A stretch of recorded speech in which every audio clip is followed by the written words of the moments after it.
Kenapa harus menggunakan aplikasi Notes yang ada di iPad atau iPhone? Karena pertama itu adalah aplikasi bawaan, powerful, fiturnya banyak, dan yang kedua adalah tentu aja gratis. Kalian nggak perlu ngeluarin uang untuk mendapatkan fitur aplikasi yang hampir mirip lah.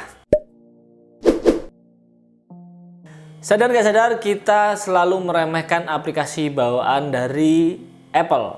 Kalau kalian beli iPhone, iPad, pasti udah ada dong aplikasi bawaannya. Kalau orang Android bilang itu bloatware gitu kan. Tapi jangan salah, di aplikasi bawaan dari iPhone ini atau dari iPad atau dari manapun itu gitu kan, ada aplikasi yang cukup bagus atau bahkan mungkin underrated lah, yaitu aplikasi catatan. Biasanya kalau kalian orang yang suka mencatat di di device gitu kan, catatan digital, kalian begitu beli handphone atau beli iPad pasti akan mencari aplikasi-aplikasi pihak ketiga. Contohlah GoodNotes, kemudian ada Notion atau aplikasi catatan lain lah. Padahal Apple sudah memberikan aplikasi bawaan yang cukup keren dan fungsional, yaitu aplikasi Notes. Jadi di video kali ini aku bakal mengupas tentang bagaimana powerfulnya Apple Notes dan apa yang bisa aplikasi itu lakukan dalam membantu aktivitasmu, entah itu bekerja ataupun belajar.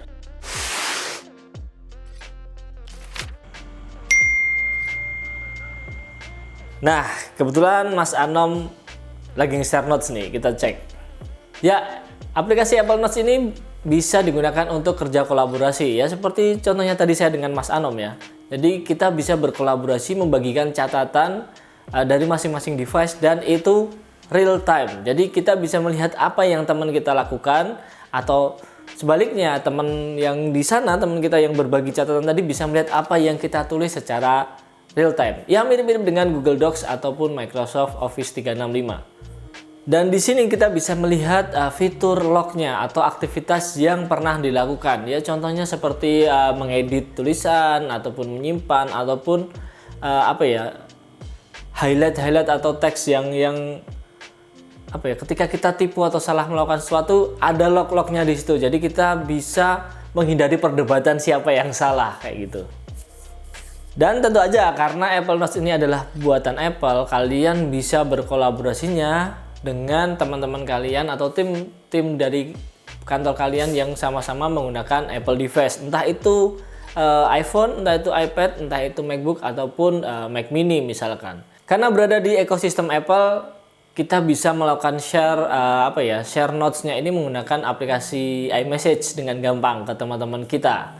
Share catatan melalui message juga gampang. Bahkan kalian bisa mendapatkan notifikasi ketika teman kalian melakukan perubahan pada catatan yang dibagi bersama. Dan ngomong-ngomong soal notifikasi, jangan lupa kalian buat subscribe dan notifikasikan atau pencet lonceng ya, biar kalian mendapatkan notifikasi ketika channel ini mengupload video baru. Oke, balik lagi. Sekarang kita membahas apa yang bisa dilakukan oleh aplikasi Notes ini. Jadi fitur yang cukup menyenangkan adalah adanya dukungan format teks yang cukup beragam. Meskipun nggak sekompleks milik Google Docs ataupun Microsoft Office ya. Karena ya ini memang aplikasi Notes, bukan aplikasi dokumen.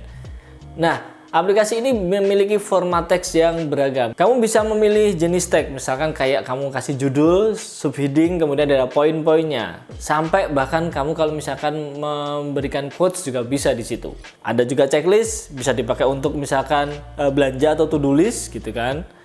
Terus kemudian kamu bisa bikin table bahkan termasuk untuk ngasih tambahan baris atau kolomnya. Ya mirip-mirip Excel atau Sheet di Google gitu. Dan asiknya kamu bisa menambahkan media lain seperti foto ataupun video di dalam catatannya. Jadi ya bisa lebih kaya informasi lah di situ. Karena aku menggunakan iPad dan kalau kalian menggunakan iPad juga tentu akan sangat asik menggunakan Apple Pencil di aplikasi Notes ini. Kita bisa mencatat menggunakan Apple Pencilnya selayaknya kita menulis di atas kertas.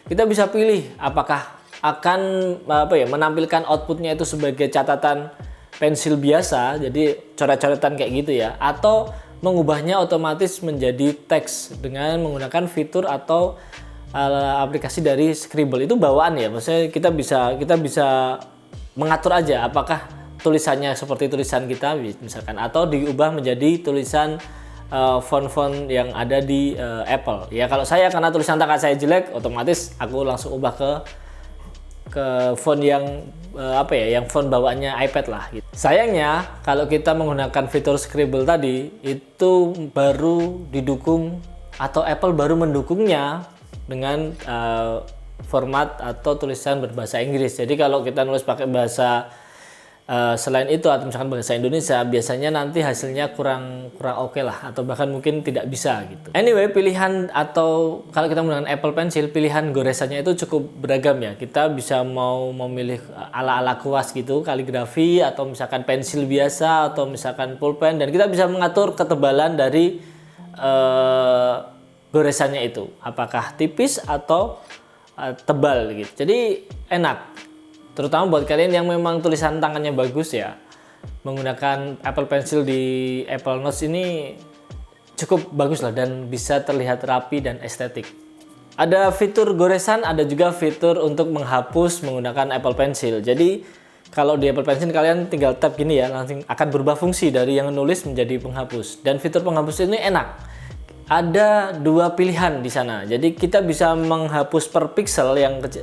Ya kita hapus manual lah ibaratnya, atau kita bisa menghapus ke seluruh objek yang sudah ada. Jadi kita tinggal tap aja, nanti objek yang kita hapus itu atau yang kita inginkan hapus akan terhapus. Jadi menghemat waktu lah, terutama buat kalian yang sudah menggambar lama kemudian tiba-tiba tiba-tiba pengen menghapus itu semua. Jadi kalau di scene film itu biasanya orang nulis terus kemudian disobek kertasnya, dilipet-lipet, dibuang. Nah, itu scene-nya kayak gitu. Nah, ini kalau di sini ya kalian nulis banyak tiba-tiba pengen hapus semua, ya udah tinggal dipilih aja yang untuk menghapus semua objek.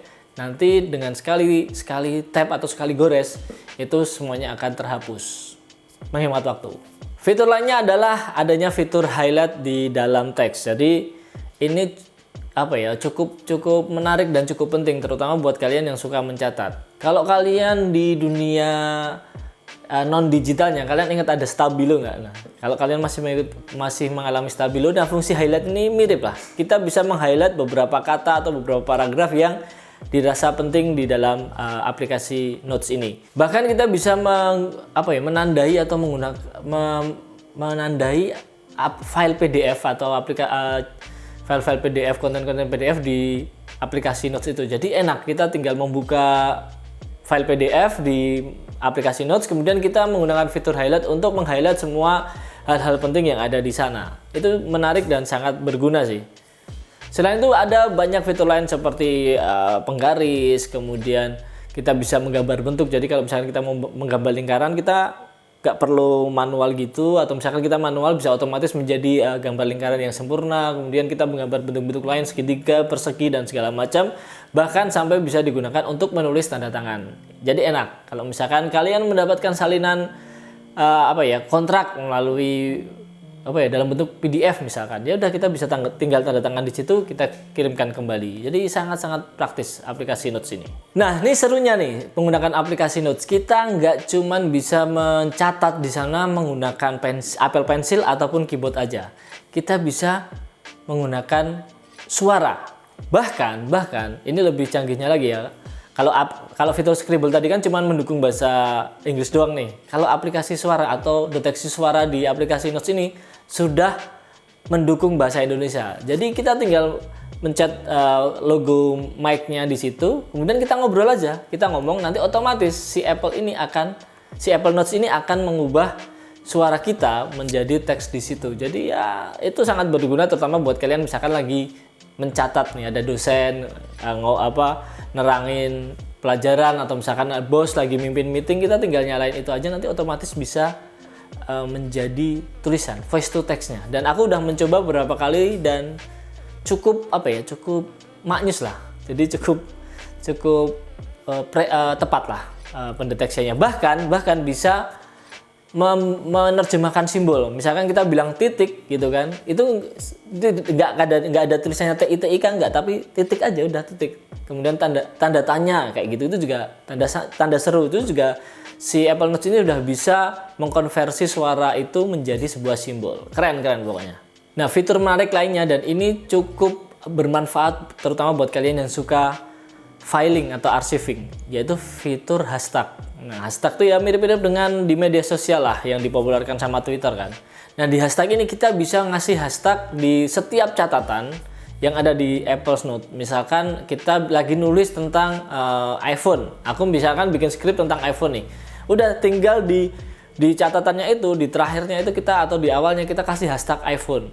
Begitu juga kita misalkan mau bikin iPad ataupun yang lainnya, misalkan pekerjaan rumah atau misalkan mata pelajaran dan segala macam. Nah, nanti itu fungsinya adalah kita bisa mencari atau mengelompokkan tema-tema catatan berdasarkan dengan hashtag. Jadi kalau misalkan aku tiba-tiba pengen bikin skrip tentang iPhone karena aku udah meriset semua hal tentang iPhone, maka aku tinggal search aja atau klik hashtag tentang iPhone di sidebarnya itu, nanti maka yang akan tertampil hanya catatan-catatan yang membahas atau yang memiliki hashtag iPhone di sana. Jadi itu menarik lah. Jadi archiving yang kita nggak perlu archiving atau filing manual lah. Selain itu ada juga fitur folder yang membantu kamu untuk filing atau archiving catatan-catatan yang sudah kalian buat di situ.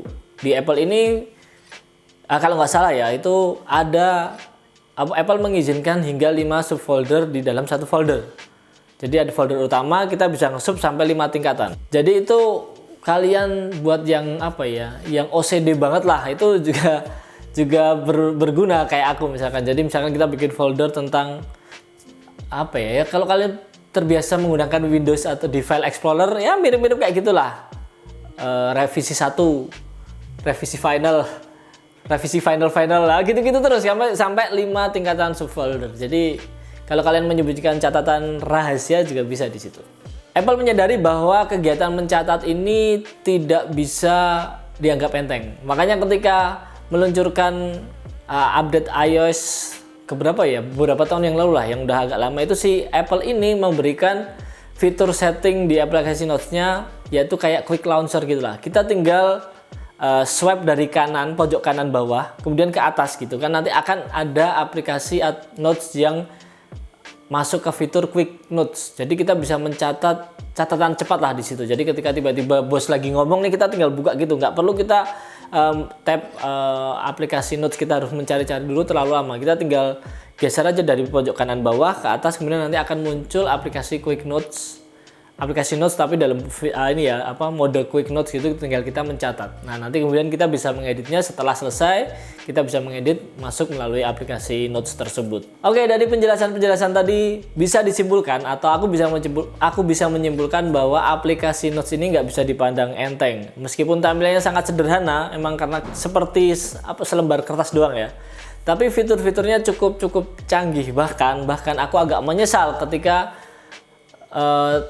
mengetahui bahwa aplikasi Notes ini bisa se-efektif itu, se-efisien itu, dan bisa mengcover semua fitur Notes yang aku inginkan. Ya aku udah cukup rugi lah, atau dalam tanda kutip ya, membeli beberapa aplikasi berbayar yang cukup mahal ya, kayak GoodNotes gitu, atau beberapa aplikasi lain. Padahal aplikasi Notes bawaan iPad atau iPhone ini sudah sangat cukup powerful buat kita yang mengandalkan atau menginginkan aplikasi catatan yang efektif, sederhana, dan bisa untuk berkolaborasi dengan teman kita yang sesama pengguna Apple. Nah, sampai sini dulu video kali ini. Buat kalian yang nonton dan kebetulan memiliki pengalaman tentang Apple Notes, menggunakan aplikasi Apple Notes, bisa kalian komen di bawah. Buat yang pengen tanya-tanya silahkan, dan pengen tanya mengenai Apple ecosystem dan segala macam, boleh silahkan drop komentar di bawah. Siapa tahu pertanyaan kalian bisa kita bikinin videonya. Saya Afid, sampai jumpa di video selanjutnya.